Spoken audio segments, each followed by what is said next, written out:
May Day celebrations and protests taking to the streets of the Bay Area. Taking the Small Business Challenge, San Francisco works to support local businesses as the city looks forward to moving into the yellow tier next week. And I'm tracking a windy and warmer day on the way tomorrow. I have details in the accurate forecast. ABC 7 News at 11 starts right now.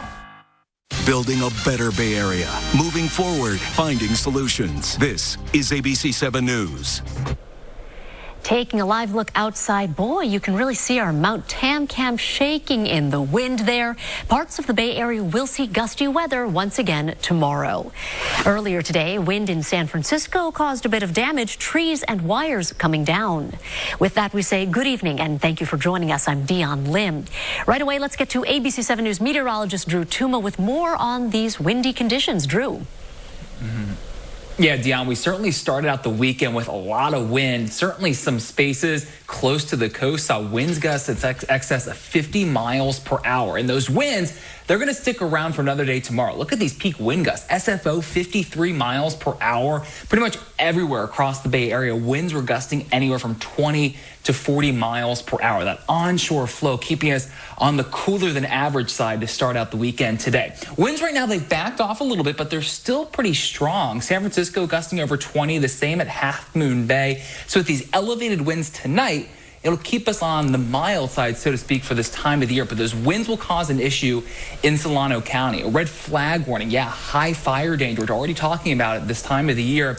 Starting tomorrow morning at 11 a.m., lasting through 5 p.m. Tuesday, because these winds coming out of the north will drop humidity levels down. We already have a parched landscape, so any fires that start could spread quickly. We'll take a much closer look at these winds, and along with the warmer temperatures will bring the next couple of days in the full accurate forecast in a few minutes, Dion. All right, sounds good, Drew. Thanks.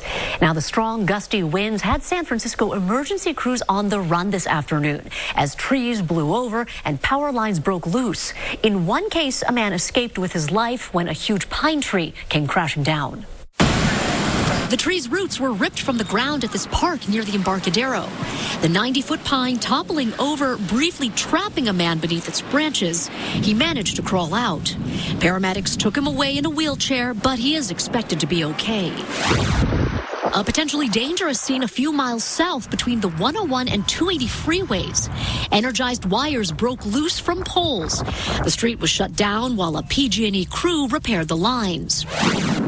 And the winds knocked down a 30-foot tall tree in Pacific Heights. You can see the wind appears to have pulled it up by the roots and tossed it onto that silver Toyota. Fortunately, no one was in the car. The windy conditions this weekend are a good reminder it is never too early to think about fire season. Today is Wildfire Awareness Day in California. The state is increasing its effort this year to get people ready. That includes a new program that could be rolling into the city where you live. A grant program has led to the creation of 15 trailers packed with information, as well as the tools needed to create a defensible space. We have learned, Fire Safe Council and at the community level, that it usually takes a face-to-face conversation to really help people understand the complexity and what they need to do personally. They've also set up a text alert system people can sign up for to receive messages and tips on how to prepare for fire season. And a reminder, you can always check the weather conditions where you live with our ABC 7 News app. It is free to download in the App Store. Today, workers across the Bay Area took to the streets to celebrate International Workers' Day, or May Day. This year, the marches took on a different tone, remembering the essential workers lost to the pandemic and demanding better labor protections. ABC 7 News reporter Cornell Barnard has more.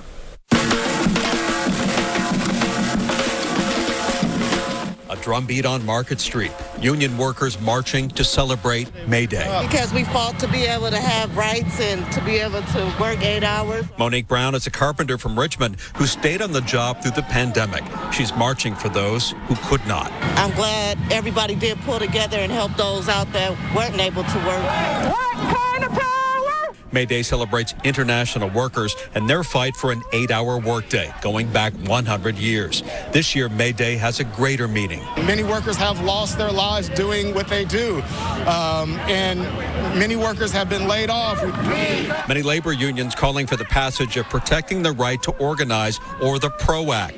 designed to empower workers to negotiate better wages. They want President Biden's call for a $15 minimum wage to go beyond federal contractors. We're asking for $15 an hour to be the base. That's not a living wage still in this country. That's not too much to us. You ready to fight? The march ended at Civic Center with speakers taking the stage. Here in Oakland, a different May Day celebration. These workers commemorating the day, not on foot, but in their cars.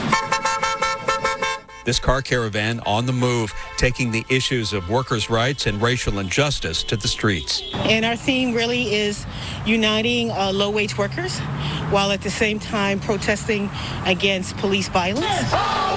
In San Jose, this march through downtown, protesting income inequality and better protections for essential workers. May Day is about us having housing for all, that we have immigration reform so that there is a path to citizenship for all people in our country.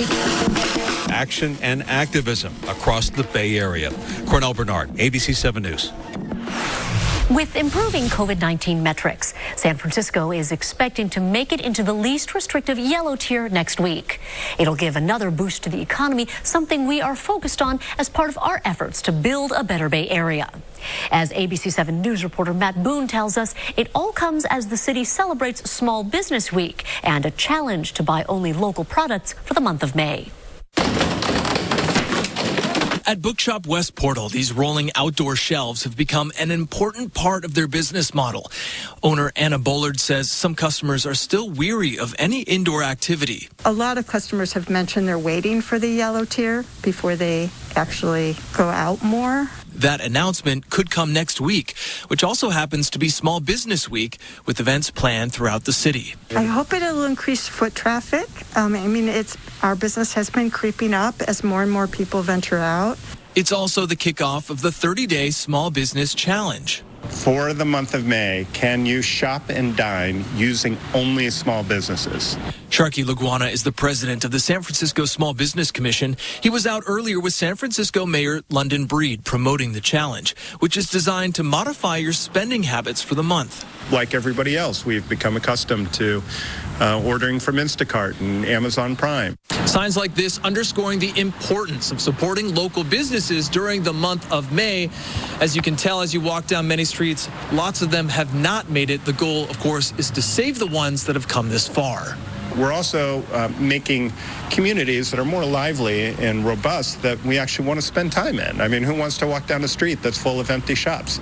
Not me. Same for this West Portal resident. One of the reasons that we moved here is that we really like that there are a lot of local stores. A fragile ecosystem that desperately needs a boost. It's really, really important that people get out and shop at their stores or they won't be able to survive. In West Portal, Matt Boone, ABC 7 News. San Francisco and Marin County are both on track to advance into the yellow tier next week. Unless the counties deviate from state guidelines, this means an increased capacity of up to 50% for places like gyms, movie theaters, and entertainment centers. But the biggest change will be bars not serving food will be allowed to reopen indoors at 25% capacity. The yellow tier status would also allow live performance venues to increase their capacity. In the East Bay, if you need to get vaccinated, there are plenty of opportunities this weekend. ABC 7 News was at a clinic in Fremont that is a partnership between the fire department and Haller's Pharmacy. It'll be open once again tomorrow. Appointments are recommended, but walk-ins are also welcome. Organizers say people should have no trouble getting a shot now. And now that it's open to the general public, there's so much availability and access that they can go to their local pharmacies and be able to get vaccine pretty regularly. If you can't make it this weekend, there are also clinics planned for next weekend. And speaking of, Contra Costa County has a couple of temporary walk-up vaccine clinics this weekend. One is at the Pittsburgh Youth Development Center and the other at St. John Missionary Baptist Church in Richmond. No appointments are needed. The sites are only eligible, though, for county residents. They are open from 9 to 4 through tomorrow. And if you still need to get the COVID-19 vaccine, there is a new way to find out where you can get a shot. The White House senior advisor for COVID-19 response tweeted that you can text your zip code to the number 438829. Those numbers spell out Get Vax, and you'll get a text of all the locations where you can get vaccinated. For more information about the race to vaccinate, you can always head to abc7news.com/vaccine. We've posted this interactive vaccine tracker that shows how many people have gotten the shot where you live. Still ahead on ABC7 News at 11, a developing story in Wisconsin. What we now know after a shooter opened fire at a casino tonight. And San Francisco kicks off AAPI Heritage Month with events to promote unity, diversity, and inclusion. For the first time since the 1960s, a U.S. spacecraft is splashing down at night. We'll be tracking the SpaceX astronauts as they head back to Earth.